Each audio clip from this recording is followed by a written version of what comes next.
यहाँ पर प्रश्न है कि 6 भागा 6 गुणा 6 प्लस 6, उसके बाद यहाँ पर फैक्टोरियल का चिन्ह है। इस प्रश्न को हम कैसे बनाएंगे? तो देखिए, इस प्रश्न में दिक्कत क्या है? दिक्कत दुगो है। पहला दिक्कत यह है कि एक से अधिक चिन्ह दिया गया है, और दूसरा दिक्कत यह है ना कि यहाँ पर फैक्टोरियल का चिन्ह दिया गया है। अब फैक्टोरियल क्या होता है, जो लोग इसके बारे में नहीं जानेंगे वो लोग इस प्रश्न को नहीं बना पाएंगे। देखिए, यह सब चिन्ह के तो बारे में आप लोग जानते हैं, लेकिन नया आपके लिए क्या है? तो नया आपके लिए है यह फैक्टोरियल। तब हम सबसे पहले यह समझ लेते हैं कि इस फैक्टोरियल का मतलब क्या होता है।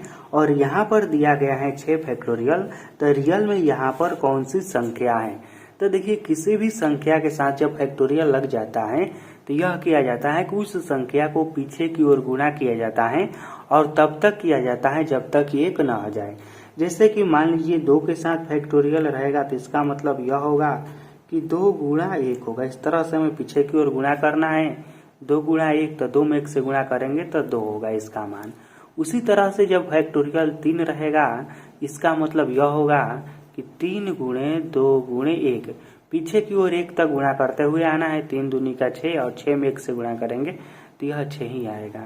उसी तरह से मान लीजिए फैक्टोरियल 4 रहेगा, तो क्या होगा? यह होगा 4 गुणे 3 गुणे 2 गुणे 1, बराबर में क्या हो जाएगा? यहाँ पर 1 है, तो देखिए 4 3 12, 12 दूनी का 24, और 24 में हम 1 से गुणा करेंगे तो 24 ही आएगा। उसी तरह से यहाँ पर क्या है? तो यहाँ पर है 6 फैक्टोरियल, तो इसका मतलब क्या होगा? तो देखिए 6 फैक्टोरियल है ना, तो इसका मतलब यह होगा कि 6 गुणे 5 गुणे 4 गुणे 3 गुणे 2 गुणे 1, तब तक हमें गुणा करना है जब तक 1 ना आ जाए। तो इन सभी संख्याओं में हमें क्या करना है? तो इन सभी संख्याओं में हमें गुणा करना है। तो इन सभी संख्याओं में हम गुणा करेंगे तो क्या आएगा? तो देखिए यहाँ पर हो जाएगा 6 5 30, ठीक। फिर 30 दूनी का हम मान लेते हैं 60, और 60 दिया क्या हो जाएगा? तो 6 6 दूनी 12, 6 3 18, यह हो जाएगा 180। और 180 में हम 4 से गुणा करेंगे तो यह क्या हो जाएगा? 180 में मान लीजिए कि 18 है, तो 18 में हम 4 से गुणा करेंगे तो 18 18 दूनी 36, 18 3 54, 18 चौके 72 हो जाएगा, यानी कि यह आएगा 720। तो अब हम यहाँ पर समझ गए हैं कि यहाँ पर 6 फैक्टोरियल हैं, तो इसका रियल में वैल्यू कितना है? तो इसका रियल में वैल्यू है 720। तब हम इस प्रश्न को इस तरह से लिखेंगे एक बार, 6 भागा 6 गुणा 6, उसके बाद प्लस 720, इसके बदले में 720। अब हमें इसको हल करना है, तो यह हल कैसे होगा? यहाँ पर देखिए दिक्कत क्या है कि 1 से अधिक चिन्ह है, भाग भी है, गुणा भी है, जोड़ भी है। तो हम सबसे पहले किससे हल करेंगे?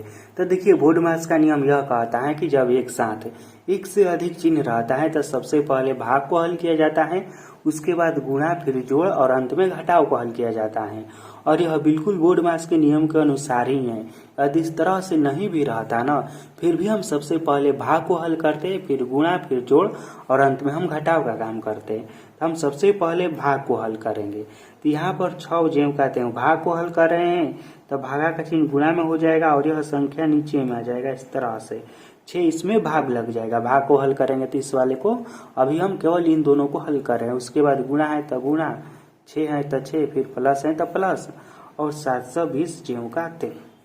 अब देखिए जो जो कटेगा हम कटा देंगे। 6 से 6 कट गया, बराबर में क्या बचेगा? तो इधर देखिए 6 और 1 बचा है, तो इसमें हम गुणा कराएंगे तो 6 ही आएगा, प्लस 720। नीचे में तो कुछ बचा ही नहीं है, तो बराबर। अब इसमें हम 6 जोड़ेंगे तो यह क्या आ जाएगा? यह आएगा 7 2 6, यानी कि 726, और यही हो जाएगा इसका राइट आंसर।